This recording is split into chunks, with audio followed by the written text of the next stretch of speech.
tardes, mi nombre es Laine María Bautista Carreño, soy estudiante de la Universidad de Investigación y Desarrollo con sede en Bucaramanga y en el día de hoy vamos a entrevistar a la profesional en psicología que es Liliana Cuervo.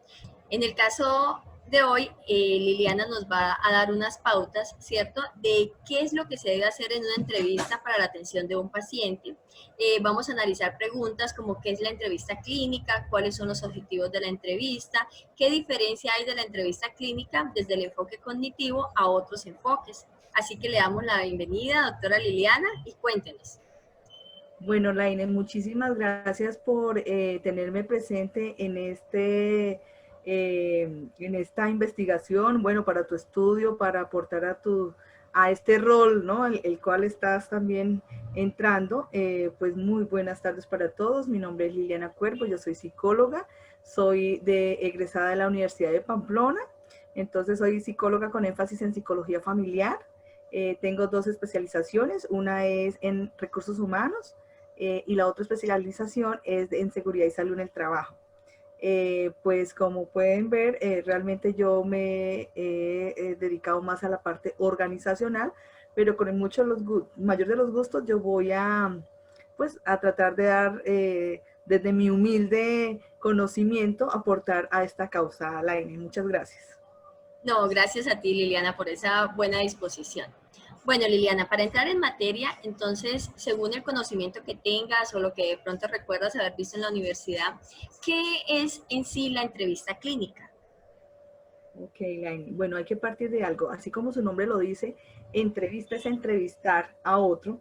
Entonces es la atención, ¿no? Es una atención que nosotros los psicólogos debemos darle al paciente, ¿sí? ¿Para qué? Para tratar de dar una solución a ese problema de salud que está presentando, ¿sí? ¿Y a través de qué? De la conversación, ¿sí? Entonces es una herramienta poderosa la conversación. A esta entrevista clínica, que es la inicial, le podemos decir entrevista clínica inicial, es donde nosotros, los psicólogos, tenemos que abrir el proceso relacional, ¿no? Debe haber una buena relación, obviamente, con el paciente y poder identificar en esta entrevista inicial el objetivo, pues, de la misma. Claro, sí. Bueno, y en sí, ¿cuáles serían esos objetivos de esa entrevista clínica? Ok, bueno, pues a ver, uno de los objetivos que yo digo que es importantísimo y primordial es que tratemos nosotros los psicólogos de identificar, ¿sí?, estas necesidades que trae o que tiene el paciente. Para poder nosotros identificar, pues importante primero es tratar de atender o entender o percibir la expresión verbal y no verbal que trae este paciente, porque nos da mucho, nos da el mensaje, ¿sí? Tratar de conocer estas tentativas de solución. Entonces, como objetivo, pues tratar, pues, como decía, uno, tratar de conocer el problema, hacer un resumen de este problema, ¿cierto? Y cómo a través de preguntas, y preguntas que sean directas, preguntas que sean abiertas, ¿sí?, que nos oriente al diagnóstico. Es importantísimo, ¿no? Importante tener presente, hacer un diagnóstico que sea, bueno, que trate de ser exacto y que sea fiable, porque es importante para nosotros y como psicólogos clínicos es importantísimo tener presente. Entonces, hacer preguntas abiertas para que el paciente se pueda expresar libremente y ahí poder empezar a identificar el problema. Y importante, otro de los objetivos es hacer o tener un buen establecimiento del rapport, porque si hay rapport, fluye la entrevista clínica.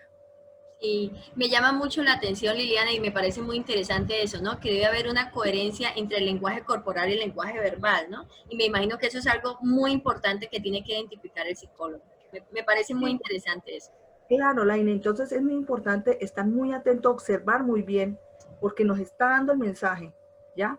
Entonces, yo digo que es fundamental tener como punto de partida la observación, ¿no? La observación es importante. Entonces, como objetivos, tratemos de facilitar eh, la resolución de las dificultades por las que atraviesa el paciente, ¿no?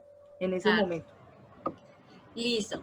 Bueno, Liliana, otra pregunta. ¿cuál es la diferencia entre entrevista clínica desde el enfoque cognitivo-conductual de otros enfoques de la psicología? Porque yo sé, pues por lo que he estudiado, que hay 4 enfoques principales, ¿no? Que es el humanista, cognitivo-conductual, el conductual y el psicoanálisis.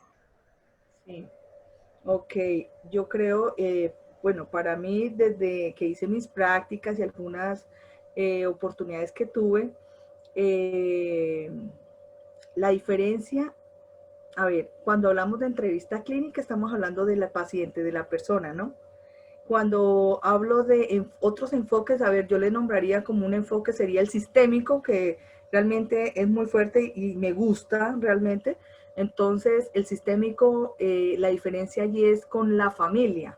Entonces, el enfoque sistémico funciona al modificar pautas de interacción humana con uno mismo, puede ser, o con los demás, ¿ya? El problema es a partir de técnicas enfocadas a la comunicación y al comportamiento. Entonces, lo que es la terapia sistémica familiar tiene como objetivo encontrar la solución a los problemas prácticos y reales dentro de la dinámica familiares. Entonces, la diferencia es que cuando hablamos de entrevista clínica, ¿sí? Estamos hablando de la persona, ¿ya? Y cuando hablo de otros enfoques como este, que es la terapia sistémica familiar, el enfoque sistémico, es a nivel de familia, es con el grupo.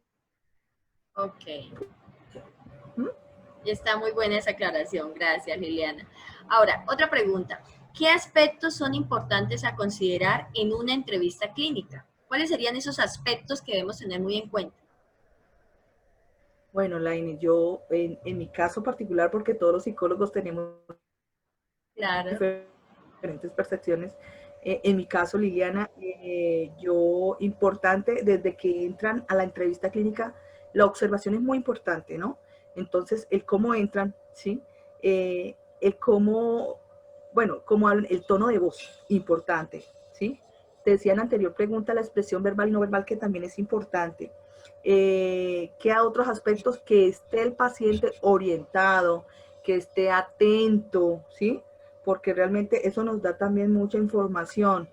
Y otro punto importantísimo, Laine, la empatía. Yo creo que de ahí parte todo. Si hay una excelente, una buena empatía, la entrevista es exitosa porque el paciente se abre y genera la confianza realmente.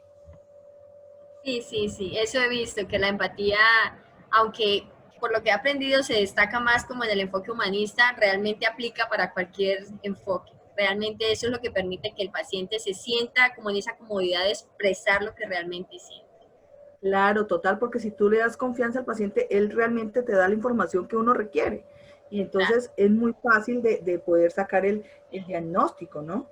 Sí, bueno Liliana, y ahora, aunque tú me dices que no, tu enfoque cognitivo-conductual no es el más fuerte, pero desde lo que conoces, ¿cuál abordaje crees que fue el que más te llamó la atención o cuál abordaje del cognitivo-conductual crees que puede aplicar más o que es más útil, digamos, que el modelo teórico, desde el cognitivo-conductual?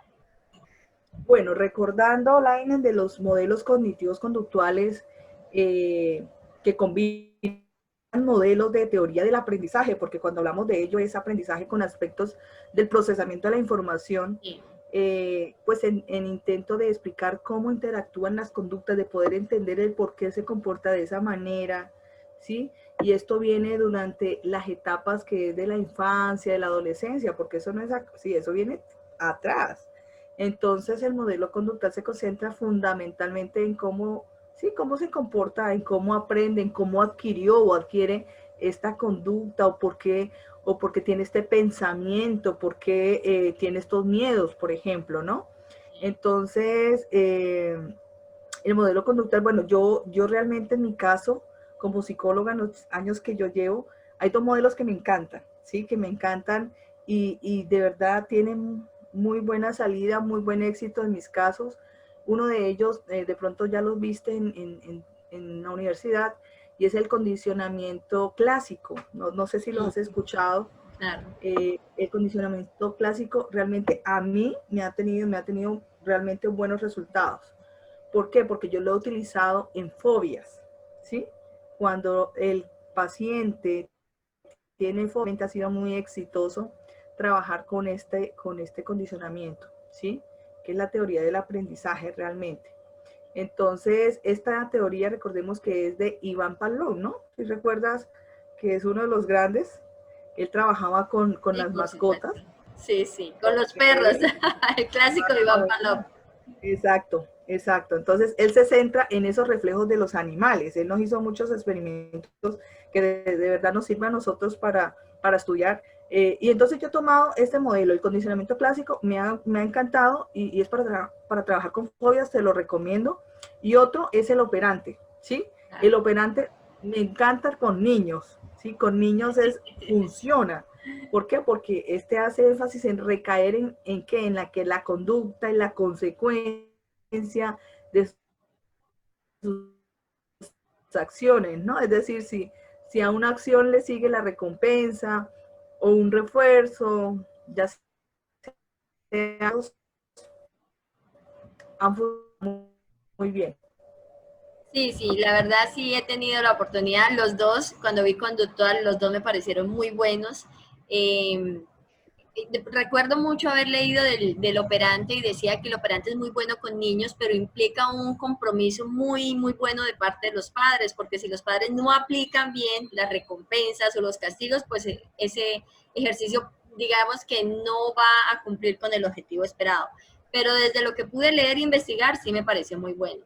Y por lo menos a mí, lo poquito que sé, porque pues hasta ahora lo estamos viendo, me gustó mucho el modelo teórico de Albert Ellis, donde él habla de la triada, donde se dice que el pensamiento genera un sentimiento y el sentimiento una conducta. Entonces él muestra de que cómo las personas empiezan a generarse unas cosas en la cabeza que finalmente los hace tener un sentimiento.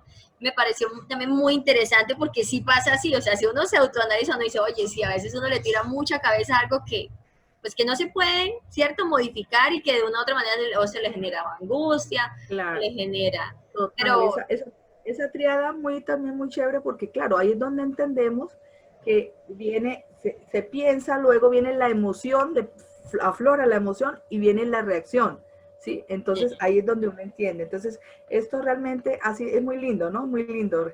bueno, Liliana, y para terminar, ¿cuáles pueden ser las preguntas claves que se realizan en la entrevista clínica que pueden guiar el diagnóstico y la intervención desde un enfoque cognitivo y conductual?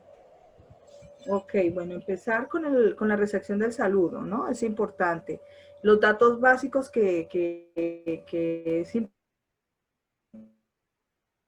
importante tenerlos, el estado civil, ¿sí? El nivel de escolaridad que es importante, ¿por qué? Porque pues a partir de allí, cómo te vas a expresar con este paciente, la terminología que tú vas a emplear y cuál es el motivo de estar acá, ¿sí? ¿Qué te trajo acá a consultar, ¿sí? ¿En qué te puedo apoyar? ¿En qué te puedo colaborar, ¿sí? ¿Qué requieres? El cómo te sientes, ¿sí? Entonces, explorar este cuadro clínico que son los síntomas, ¿sí? O preocupaciones que tiene el paciente. Es importante la exploración, es importante la historia directa, ¿sí? De la dinámica de este cuadro clínico, es decir, los antecedentes, la evolución, ¿sí? De las relaciones del conflicto, para poder tener el origen de este antecedente, ¿ya? La historia general, ¿sí? Como todo su proceso, la exploración de las etapas es importante, ¿no? Entonces, empezar por etapas, ¿ya? Empezar por la etapa de la infancia, de la adolescencia, seguir por la adultez mayor, ¿sí? A la adultez madura, para ver en qué momento de las etapas fue que hubo el quiebre, en qué momento que a partir de ese quiebre se produjo este síntoma o este problema al paciente y poder identificar. ¿Sí? Entonces, todo este antecedente es importante, escucharlo muy bien, o sea, el psicólogo tiene que saber escuchar, importante, o sea, para poder identificar, ¿no? La problemática del paciente, también la historia de sus padres, ¿sí? Que es una exploración como muy general, la historia de padres o sus equivalentes, En fin, entonces yo pienso que en la entrevista clínica va surgiendo, o sea, no hay como un paso a paso, va surgiendo, las preguntas van surgiendo, entonces uno empieza a escuchar y ojalá que sean preguntas a información. Bueno, Liliana, de verdad, muchas gracias por tu disposición, por esta colaboración que me has prestado. Y créame que todas las explicaciones que me das ahí se quedan y bueno, más adelante la idea es seguir investigando y seguir profundizando. Muchísimas gracias, Liliana, por ese acompañamiento que nos estás haciendo.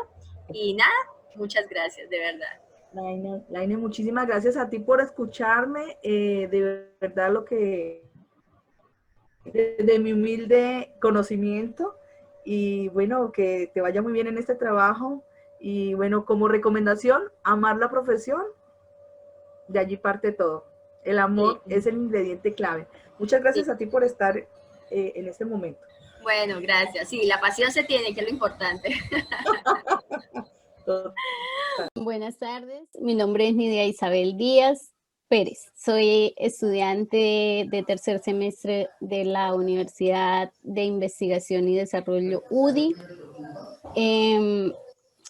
Hoy vamos a hacer una entrevista para conocer más acerca de qué es el proceso de entrevista clínica. El objetivo específico de esta entrevista es comprender el rol en el proceso terapéutico y conocer cómo funciona dentro del marco de la terapia cognitiva conductual. Para ello vamos a entrevistar a la doctora Catalina Botero Ruge, psicóloga de los Andes, magíster en psicología clínica y de la salud de la Universidad de los Andes. Buenas noches, doctora Catalina. Me gustaría pues conocer acerca de cuál es su filiación institucional, cuáles son sus experiencias, de pronto que nos comentes algo acerca de tu experiencia. Hola Nidia, buenas tardes. Muchísimas gracias por tu invitación. Te cuento un poquito más de mí. Pues tú ya lo dijiste, yo me especializo en la parte de psicología clínica y de la salud.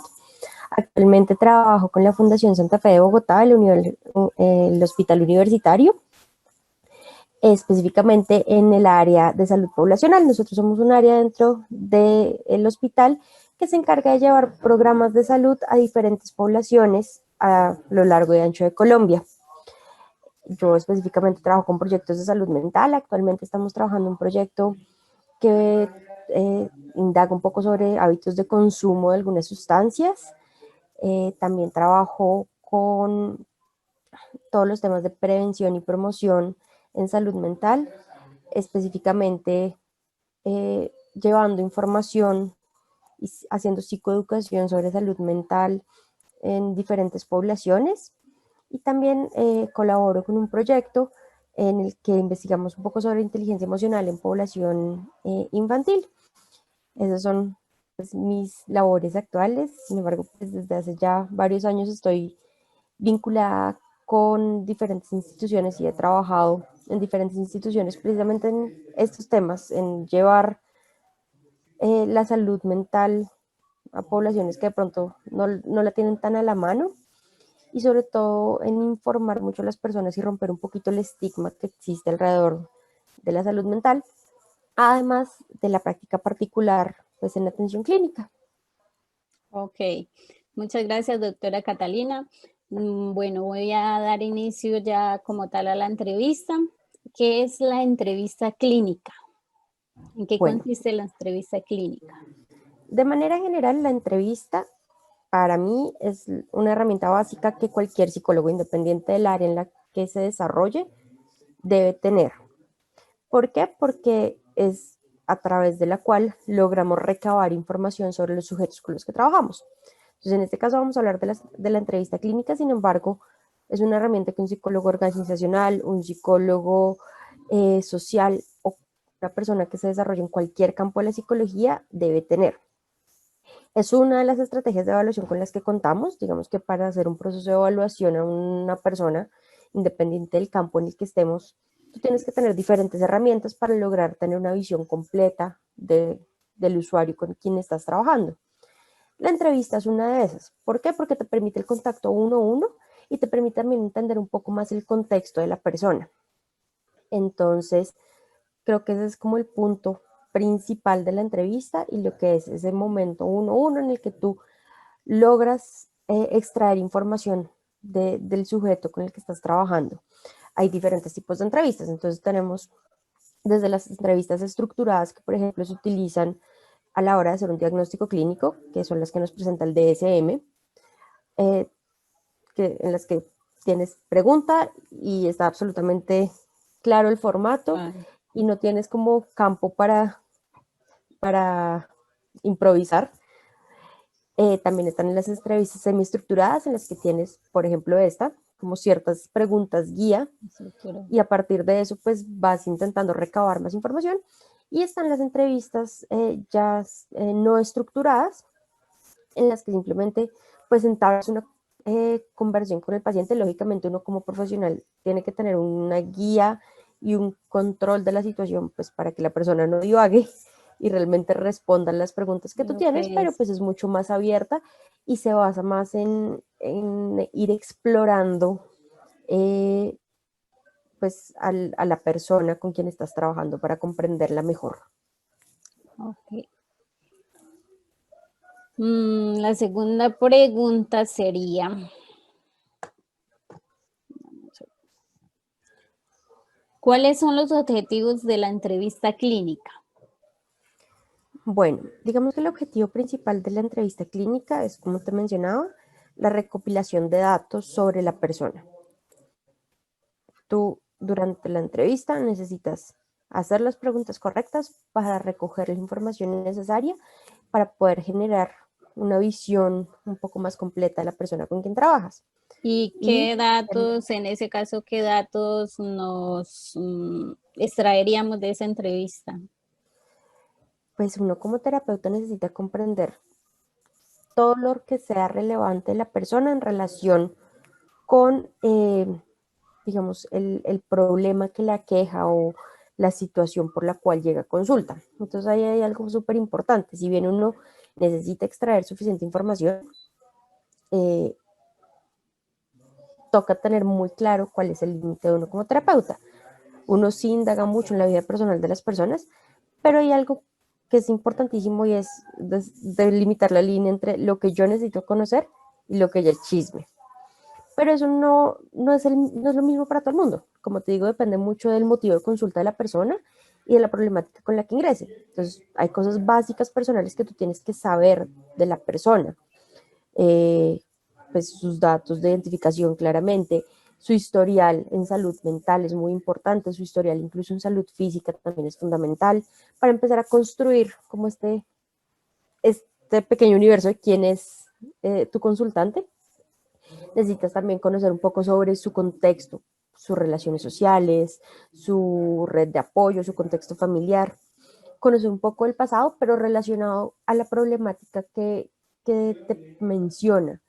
Entonces yo no necesito saber absolutamente toda la persona, pero sí necesito construir el rompecabezas de quién es esta persona alrededor de qué es lo que le está afectando en este momento. Y por último, cuál es su situación actual. Entonces, comprender a qué se dedica, cómo funciona su contexto. Tú quieres saber quién es la persona y quieres entender cómo algunas cosas están incidiendo para que se presente y se mantenga una conducta problema. Doctora, ¿cuál es la diferencia entre una entrevista clínica desde el enfoque cognitivo y conductual de otros enfoques de la psicología? Pues cada enfoque viene con una construcción epistemológica diferente y a partir de eso también determina qué es lo que cuál es tu objetivo en la entrevista. Digamos que por la construcción del enfoque cognitivo-conductual, a ti lo que más te interesa saber es quién es la persona y cómo está funcionando su procesamiento justamente cognitivo, qué pensamientos tiene, identificar los sesgos que pueda tener, las reglas cognitivas que pueda presentar, los esquemas que ha construido a lo largo de su vida, pero también cómo se comporta, y ahí la parte conductual, es decir, si está presentando conductas que ayuden a mantener la situación problemática. Por ejemplo, si está incurriendo en conductas de evitación o si está incurriendo en conductas impulsivas. Y estos dos puntos, entender la conducta y la parte cognitiva, nos ayudan también a entender y a tener un poco más claro qué es lo que puede estar afectando emocionalmente a la persona y por qué se están dando algunos de estos problemas. Creo que de esa manera se enmarca un poco nuestro tema. Mientras que, por ejemplo, desde un enfoque sistémico, pues a ti te interesa mucho comprender la persona, cómo funciona dentro justamente de ese sistema. Nosotros no lo dejamos de lado, nosotros también queremos conocer el contexto.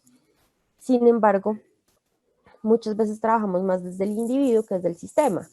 O, por ejemplo, no sé, desde el psicoanálisis también hay como otro enfoque y otro abordaje a la entrevista que no se enfoca tanto en el presente, sino, pues, por ejemplo, y hablo un poco desde el desconocimiento porque yo no soy psicoanalista, pero trabajan un poco más fuerte los temas que han ocurrido antes en la historia de la persona. Pasado.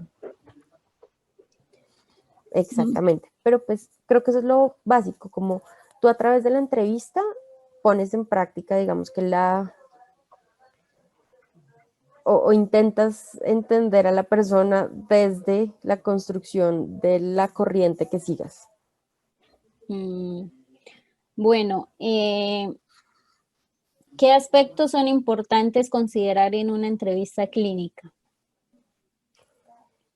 ¿Qué aspectos son importantes considerar en una entrevista clínica?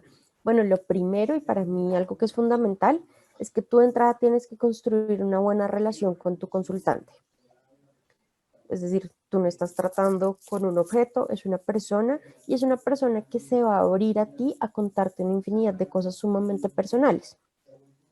Así que es fundamental lograr establecer el correcto rapport, hacer que la persona se sienta cómoda contigo. Es muy importante utilizar un lenguaje suficientemente amigable para que la persona no se sienta incómoda, porque a veces puede pasar que hay profesionales que son un poco técnicos y eso pues puede generar una barrera, pero también lo suficientemente formal para que uno es el profesional. ¿Qué otra cosa me parece muy importante? Decirle a la persona que es su espacio. Para mí creo que eso es valiosísimo. Si bien es mi espacio profesional, realmente es un espacio que yo le estoy brindando a la persona para que haga un trabajo personal y que en ese sentido pues no hay nada obligado.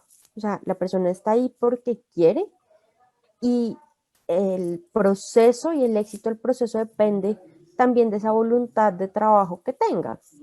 Entonces, eso es clave, dejar muy, muy claro que es un tema colaborativo. A veces hay personas que esperan que de pronto en medio de un proceso psicológico uno como psicólogo pues llegue mágicamente con las respuestas y no es tan así. Es un proceso colaborativo que requiere mucha participación por parte del usuario, sobre todo desde el abordaje cognitivo-conductual, porque yo siempre les digo a mis pacientes, un 10% del proceso y del éxito del proceso es lo que hacemos aquí en el consultorio. El 90% es lo que tú logras llevar y aplicar en tu vida cotidiana y lo que tú realmente logras poner en práctica. Entonces también me parece muy importante como que haya mucha claridad frente a eso y en general como frente a esas reglas del consultorio, desde cosas tan sencillas como, ven, vamos a respetar, esta es una hora en la que no hay teléfonos, no hay llamas, a menos de que sea una vaina súper, súper importante, es decir, si me estás diciendo, no es que mi abuelito está en el hospital y de pronto me llaman a decirme que se murió, pues vale, perfecto, pero aparte de eso, este es un proceso, este es un espacio que se debe respetar y se debe dedicar al menos esta hora a estar concentrados en el tema. Entonces, desde esas reglas súper básicas hasta precisamente, pues, cómo va a funcionar el proceso. También es muy importante decirle que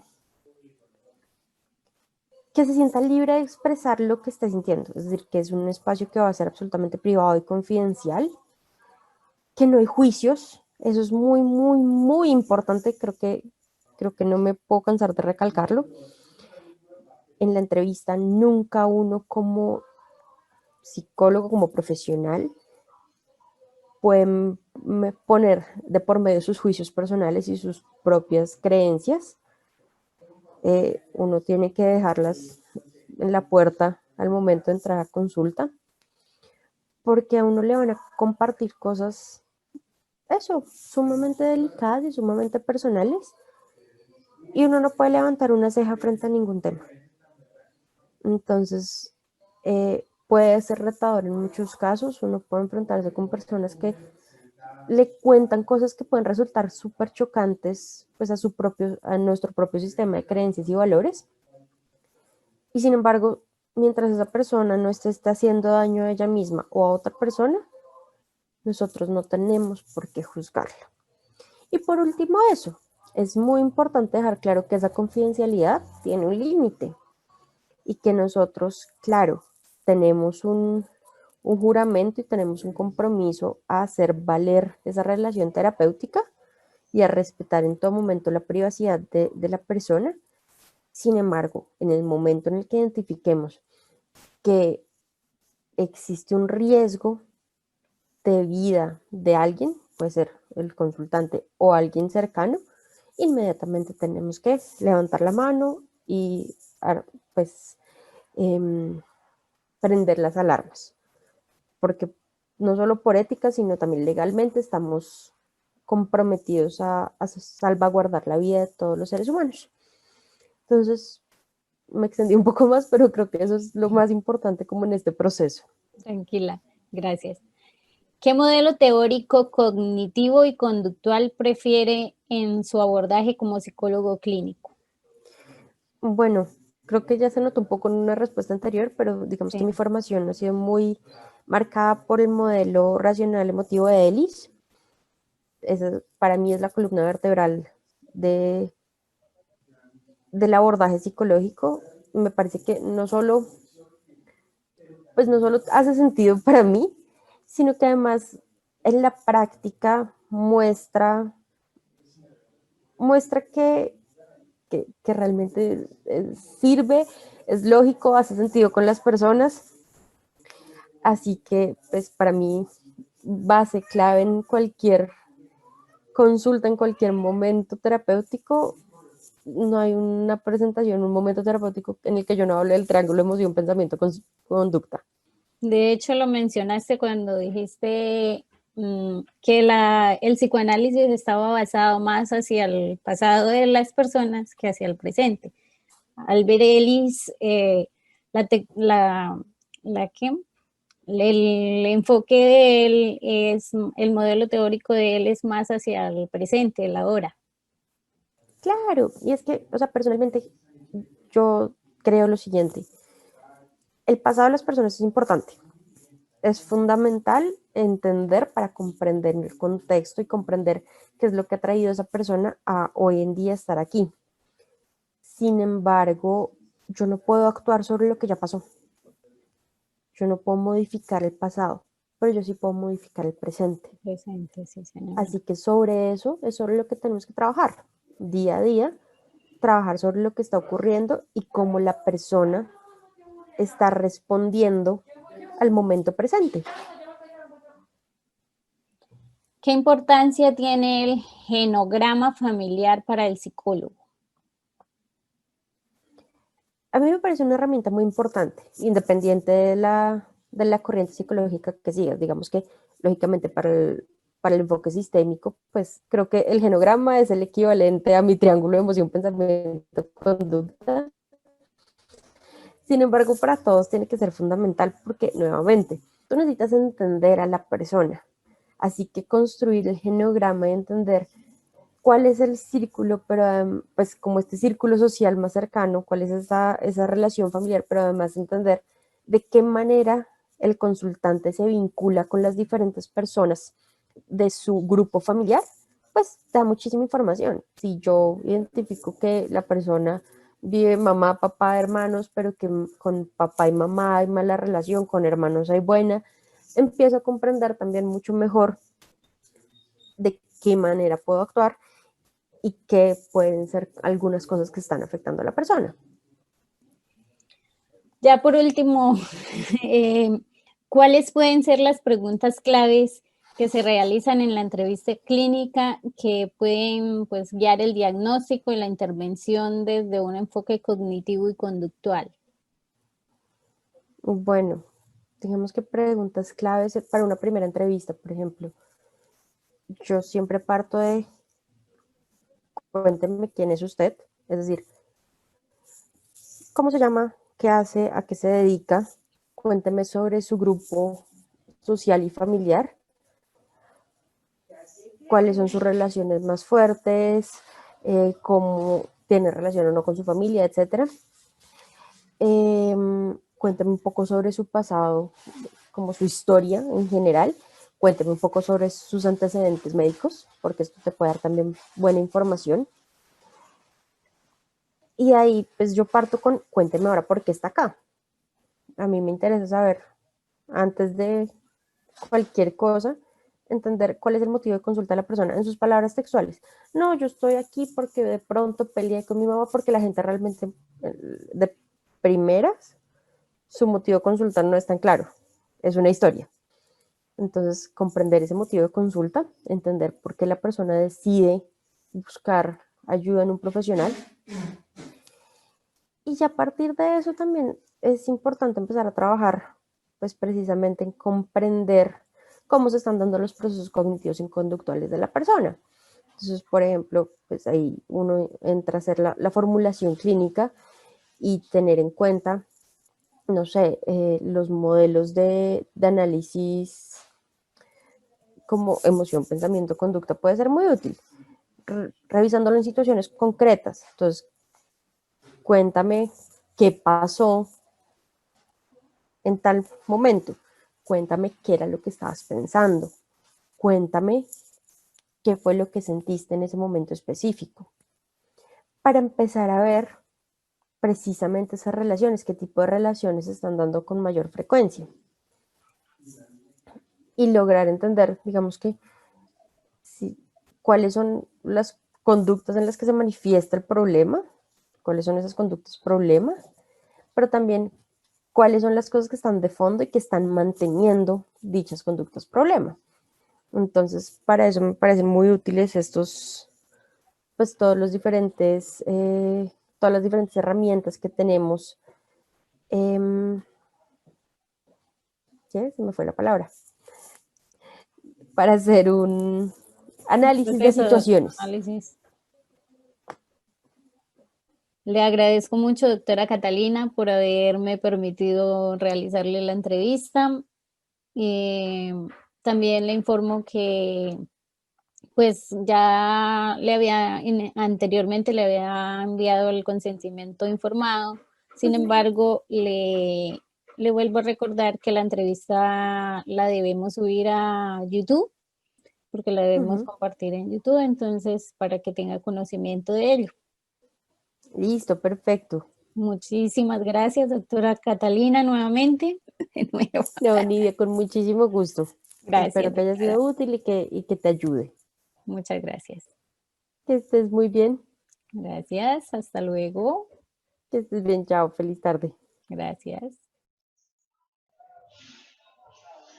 Buenas tardes, mi nombre es Bianci Joana Ardila Gómez, soy estudiante de la Universidad de Investigación y Desarrollo UDI. El día de hoy este encuentro lo vamos a tener con la psicóloga Juliana Sarmiento. ¿De qué trata? Se va a llevar a cabo unas preguntas generadoras acerca de la entrevista clínica. Vamos a conocer de qué trata esta entrevista, sus objetivos, la importancia y otros pilares fundamentales de esta entrevista. Entonces, le cedemos la palabra a la doctora Juliana Sarmiento. Bueno, buenas tardes. Como dice Bianci, yo soy psicóloga clínica egresada de la Universidad Cooperativa de Colombia y bueno, pues mucho gusto poder ayudarle en esta entrevista que ella quiere hacer acerca de la entrevista, valga la redundancia, la entrevista clínica. Okay, Juliana, muchas gracias. Le agradecemos por su tiempo, por su espacio. Entonces, damos inicio a esta entrevista. consta de 7 preguntas. Entonces empezamos con la primera. Dice, ¿qué es la entrevista clínica? Bueno, la entrevista clínica es un instrumento utilizado por los psicólogos clínicos, nosotros los psicólogos clínicos, para, bueno, es una herramienta, valga decirlo, es una herramienta científica utilizada para poder investigar, para poder diagnosticar y para poder hacer un diagnóstico y hacer un posible tratamiento o terapia a la persona que vino en busca de terapia, de ayuda, ¿no? Sí, señora, ok. Juliana, la segunda dice, ¿cuáles son los objetivos de la entrevista clínica? Bueno, pues como lo dije anteriormente, que logremos encontrar un diagnóstico, que podamos conocer más a la persona, que podamos mantener una relación interpersonal con ella, que logremos en estas terapias, en esta entrevista, logremos comprometer al paciente para un tratamiento, que podamos responder a las expectativas de este paciente, ¿no? Son muchas cosas las que son importantes en una entrevista, los objetivos que persigue uno en la entrevista, ¿no? Pero más o menos estos son los principales. Ok, listo, sí señora. La tercera sería, ¿cuál es la diferencia entre entrevista clínica desde el enfoque cognitivo-conductual de otros enfoques de la psicología? A ver, los psicólogos clínicos cognitivo-conductuales trabajamos desde los pensamientos. Para modificar conductas, escarbamos en los pensamientos de las personas. Entonces, como tal, debe ser la entrevista enfocada en eso, en escarbar en sus pensamientos. Mientras que las entrevistas que hagan los otros psicólogos que utilizan otros enfoques, pues serán basados en las teorías y en las cosas que, sí, las teorías que ellos utilizan para tratar a las personas. Entonces, en eso se enfocarían ellos, en lo que necesitan averiguar con respecto a esas teorías que ellos utilizan para trabajar con las personas. Ok, listo, sí señora. La cuarta sería, ¿qué aspectos son importantes considerar en una entrevista clínica?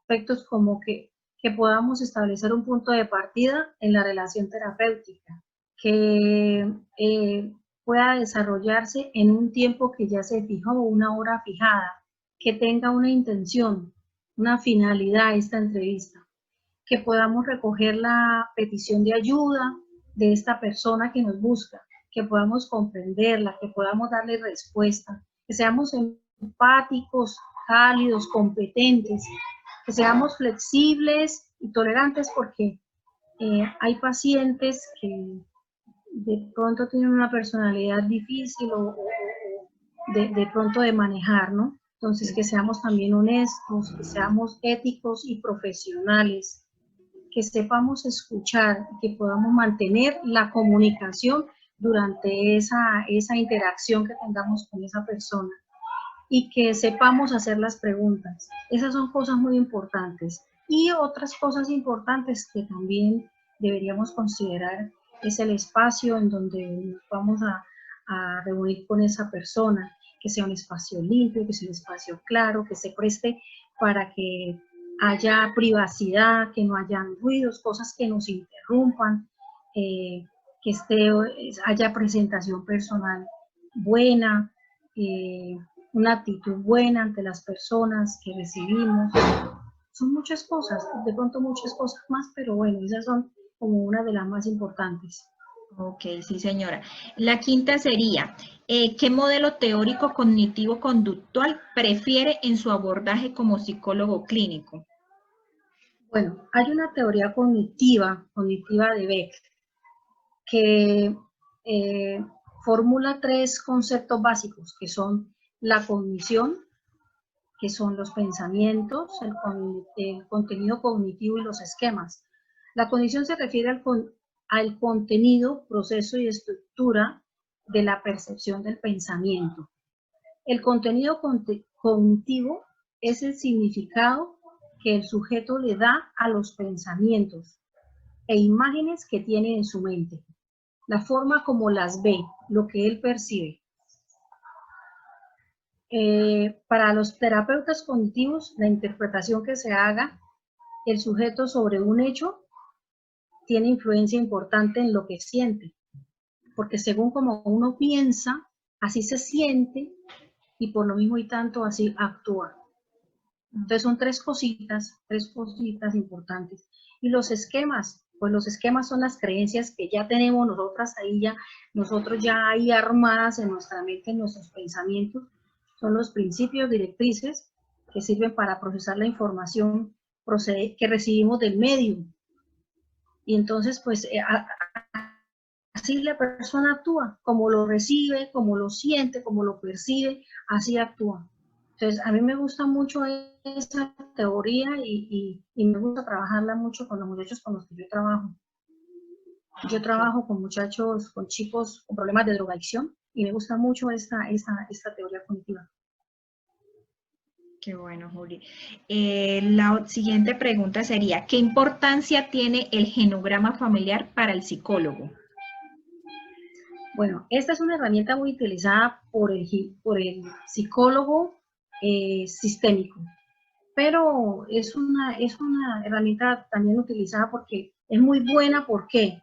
Porque es la estructura familiar de la persona que estamos tratando. Y cuando uno logra extraer cosas, información de la estructura familiar de esta persona, podemos encontrar muchas cosas en él. Podemos encontrar desencadenantes, comportamientos patológicos que esa persona presenta, todo gracias a ese entorno familiar que ha tenido siempre, en el que nació. Entonces podemos encontrar todas esas cosas para ayudarnos a sacar a poder tener un diagnóstico de esa persona. Eso ayuda mucho. Es una herramienta muy buena. Muy importante, ok. Listo, Juliana. La siguiente y última pregunta es, ¿cuáles pueden ser las preguntas claves que se realizan en la entrevista clínica que pueden guiar el diagnóstico y la intervención desde un enfoque cognitivo-conductual? Bueno, ya que yo trabajo con ese enfoque, pues lo primero que uno hace es escuchar a la persona la queja. ¿Qué lo trajo aquí? Cuénteme qué le pasa. ¿Por qué decidió buscar un psicólogo? ¿Qué tiene? ¿En qué puedo ayudarle? Escucha a uno a la persona. Después de que la persona cuenta qué le pasa, entonces ahí van saliendo el resto de preguntas como, ¿qué piensa en cuanto a esa situación? ¿Cómo se siente en cuanto a ella? ¿Cómo le está afectando? ¿Qué cree que lo causó? ¿Cuál cree que usted que podría ser la solución a ese problema? ¿Por dónde podemos empezar?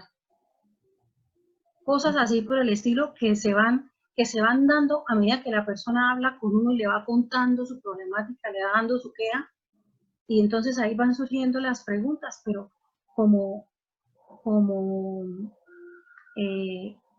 yo soy cognitivo-conductual, entonces pues mi entrevista la dirijo hacia los pensamientos, hacia lo que siente, hacia cómo actúa, debido a lo que piensa, a lo que siente, a cómo lo ve. Entonces es tratar de ayudar a esa persona a que tome el camino correcto, a guiarla, a que mire las cosas de pronto de otra manera, no como las está viendo, que es lo que lo hace actuar de X manera. Entonces, siempre es dirigiéndonos a los pensamientos de esa persona. Ok, listo, sí señora. Le agradezco entonces, Juliana, por el tiempo prestado, por su conocimiento. Y el día de hoy pues ya terminamos esta entrevista. Muchas gracias, Juliana. No, Yancy, con mucho gusto. Gracias a usted. Muchas gracias. Buenos días, mi nombre es Diana Carolina Coronado Jiménez, soy estudiante de Psicología tercer semestre.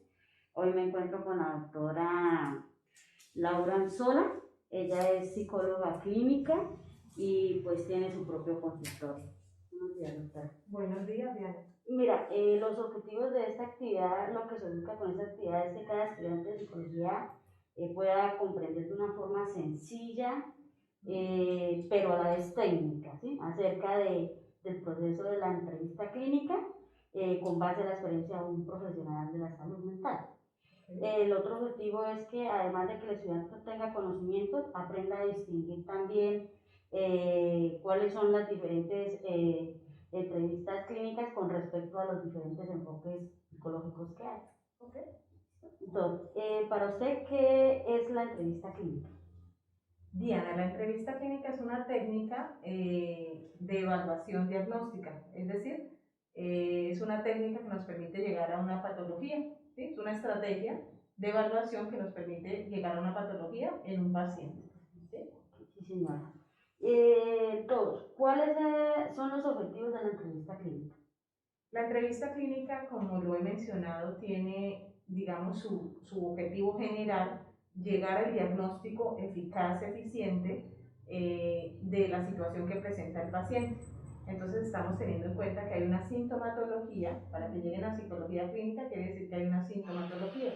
Y ahí en la sintomatología quiere decir que nosotros evaluamos, digamos, una vertiente de áreas de la vida de la persona que nos permiten llegar a un tratamiento, a un plan de tratamiento y mejora. Lo que se busca es el bienestar. Entonces, ¿el objetivo cuál es? Diagnosticar. Sí. Llegar a un diagnóstico y ofrecer un plan de tratamiento de acuerdo a ese diagnóstico. Esos son los objetivos. Okay. ¿Cuál es la diferencia entre entrevista clínica desde el enfoque cognitivo y conductual de otros enfoques de la psicología? Bueno, como yo me imagino son estudiantes, saben que tenemos muchos campos de acción, el campo social, el campo forense, el campo educativo, entre otros. En psicología clínica o desde el modelo que planteas, cognitivo-conductual, lo que se busca es individualizar de acuerdo a la aparición y, repito, de los síntomas de la persona.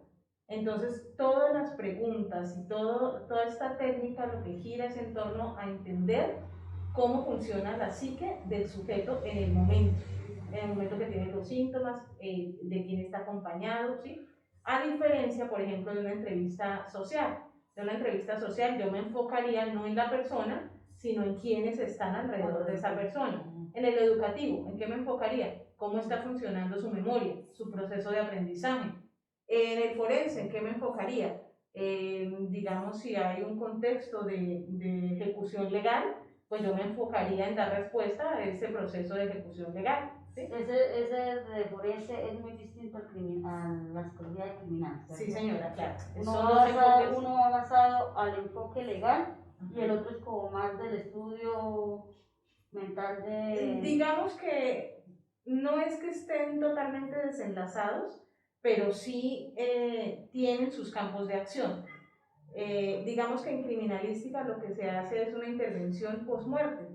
Entonces el psicólogo lo que hace es un análisis de qué fue lo que pasó con esa persona y cuál fue el contexto en su último tiempo de vida para dar una respuesta. Por ejemplo, si fue un suicidio, si fue un homicidio, cómo sucedió, qué características de la personalidad se pueden evaluar para permitir dar un concepto referente a la situación que pasó. Pero también estudia la patología de pronto de la parte, digamos, si fue un homicidio, de la parte criminal. Del sujeto no. Digamos que el enfoque de nosotros es nuestro paciente, y si nuestro paciente es la persona que fallece, él será el sujeto de estudio. Si por el otro lado me están enviando a investigar para judicializar, ya entonces me enfocaré en esa otra persona que se supone que es el victimario, que es lo que planteas más o menos. ¿Listo? Perfecto. La siguiente pregunta es, ¿qué aspectos son importantes a considerar en una entrevista clínica? Yo creo que en la entrevista clínica es básico que tú tengas un buen rapport con el paciente. No con todo el mundo se establece una buena conexión terapéutica. Entonces, importantísimo que puedas tener una buena conexión, que estés capacitado, ¿sí? Que tengas la formación, porque estamos hablando de la vida de una persona. ¿Sí? Y cuando hablamos de clínica, hablamos usualmente de patología. Digamos que del 90%, del 100%, el 98% viene porque hay detrás una patología y porque muchas veces por falta de educación acudimos cuando está en etapa avanzada la situación, cuando ha evolucionado, en ocasiones cuando ya creemos que no hay nada más por abordar. ¿Sí? Entonces, pienso que educación, pienso que una buena conexión del terapeuta con el paciente, ¿Qué otras cosas importantes? Las técnicas a usar, los modelos de intervención a usar son supremamente importantes. Hay gente que dice, no, yo a mí con el humanista me va muy bien, con el que me trata bien, con el que querendón. No, a mí me va bien con el conductual, que me pone metas y que me exige unas tareas y que estamos, digamos, muy persistentes en la consecución de la meta. ¿Sí? Pues, esos son como los valores generales, agregados, que tienen importancia en la entrevista clínica. Perfecto. ¿Qué modelo teórico, cognitivo y conductual prefiere en su abordaje como psicólogo clínico? Digamos que en cognitivo-conductual lo que nosotros hacemos es una suma, ¿no? No estamos casados 100% con un modelo. Aquí hay una suma, por ejemplo, del modelo de Bandura, ¿sí? Del aprendizaje social. Hay una de Aaron Beck, que es uno de los pioneros también del tema de cómo abordar al sujeto desde una periferia, ya no lo vemos solo desde su individualidad, sino desde la periferia, cómo construye ese aprendizaje, cómo se modela, cómo se moldea de las situaciones. ¿Sí? ¿Qué importancia tiene el genograma familiar en la psicología? Digamos que esa es otra vertiente. En psicología clínica, digamos, hay dos modelos que se priorizan mucho en las ofertas académicas actualmente. Una que tiene que ver con el que estás abordando, que es el cognitivo-conductual, y otra que tiene que ver con el área sistémica. En el área sistémica se da mucho enfoque a ver el sujeto, pero alrededor de su familia. Entonces el genograma lo tenemos en todas las historias clínicas, sea sistémica o sea cognitivo-conductual. ¿Y para qué sirve? Para darme a conocer la dinámica de la estructura familiar. Y es como estilo un árbol genealógico, más o menos. Más o menos. Digamos que lo que quiero es conocer los antecedentes de las personas más próximas, cómo están funcionando esas dinámicas y esas relaciones, porque para leer tu paciente tú debes saber actualmente cómo está, con quién vive, cómo es su relación con la persona que vive. Esa persona hace funcionales los comportamientos que tiene mi paciente, es decir, los habilita, los posibilita, o por el contrario no. Esa persona le ayuda en su plan de mejora, o por el contrario tiene que tomar decisiones y salir de allí. ¿Sí? Entonces el genograma indudablemente tiene que ir en todas las historias clínicas, pero hay un enfoque que quiero que sepas que es sistémico, que trabaja netamente en la terapia basada en cómo lee esa estructura. Desde el sistémica viene de cómo funciona el sistema familiar. ¿Listo? Está estructurado prácticamente. ¿Cuáles pueden ser las preguntas claves que se realizan en la entrevista clínica que puedan guiar al diagnóstico y la intervención desde el enfoque cognitivo-conductual? Preguntas claves. ¿Cuáles son los síntomas? ¿Cada cuánto pasan los síntomas? La frecuencia. Digamos que lo que se hace en consulta es intentar llegar al diagnóstico, ¿no? Entonces, todas las preguntas surgirán alrededor de ese motivo de consulta y de esa sintomatología. Hay tres situaciones en las que yo me enfoco mucho en términos de sintomatología. Una es valorar el estado del diagnóstico en términos de sueño, ¿sí? Yo siempre pregunto por el sueño, hay que preguntar por la persona, porque eso es lo que me da la severidad de cómo está mi paciente en este momento. No es solo ese, pero digamos que es la suma de las preguntas que usualmente se hacen. Entonces, ¿cómo está durmiendo? Si mi paciente está durmiendo poco, ya me da una característica. Entonces yo tengo que empezar a leer cada cuánto pasa, frecuencia, de 7 días de la semana, cuántos días es que sucede y a qué le atribuyo eso. Por el contrario, si no me está diciendo que duerme 2 o 3 horas o me está diciendo que duerme más de 14 horas seguidas, también es una situación que yo debo mirar. Entonces, la ausencia y la prolongación son situaciones que hay que preguntar. La alimentación es otra situación que hay que preguntar siempre. Si se fue el apetito o si el apetito vino desbordado y yo quiero comerme el mundo. Una ansiedad. ¿Sí? Entonces, hay que mirar esa situación. 3, el estado anímico de la persona. Y el estado anímico no es solo decir me siento triste, es valorar lo mismo. De 7 días de la semana, ¿cómo me siento yo? El estado emocional es ¿cómo me siento yo? ¿Sí? Ay, no, estoy eufórica 4 días y terriblemente devastado, llorando, angustiado con otra sintomatología 3 días. Entonces hay que valorar, hay que empezar a valorar, ¿sí? Digamos que en este modelo cognitivo-conductual se le ha dado mucha importancia por la capacidad que tiene de responder a los diagnósticos y estadísticamente a comprobarlos. Entonces uno puede decir, estadísticamente esta persona tiene sueño el 70%, el 30% de la recurrencia que tú haces del seguimiento, ¿sí? De las técnicas que tú utilices para recolectar la información, para analizar la información y para otorgar un plan de tratamiento. Entonces, eso sería la generalidad de las preguntas que se tienen que hacer para abordar. Muchísimas gracias, doctora. Ha sido un placer para mí. Quiero pues agradecerte por haber pensado en mí. Desde el consultorio de psicología clínica venimos trabajando hace unos 7 años. Es un municipio pequeño, que tu universidad sepa que es un municipio pequeño, pero que requiere muchísimo del acompañamiento, que hace falta y estamos construyendo desde nuestro territorio educación en salud mental, que es muy importante que nosotros los que nos pensamos la salud mental hagamos nuestros propios procesos, y esta es una recomendación para todos los chicos que están allá, que me puedan estar escuchando. Hay que hacerse cargo de nuestras propias situaciones para ir a hacerse cargo de situaciones de otros. Ojo con eso. Quien haga clínica debería, y esta es una recomendación muy personal, hacerse cargo de su propio proceso terapéutico, escudriñar sus propios monstruos, hacer proceso de intervención con sus propios monstruos, para no hacer procesos de repente proyección o mal hechos con otras personas. Entonces, muchas gracias a ti por pensar en mí. Mi consultorio de puertas abiertas, estamos estrenando un servicio. Ahora soy especialista también en gerencia de riesgos laborales y salud ocupacional. Estamos creciendo paso a paso. Invitarte a que hagas que esta modalidad de la psicología pues sea respetada y sea conocida y sea informada. Muchas gracias a todos.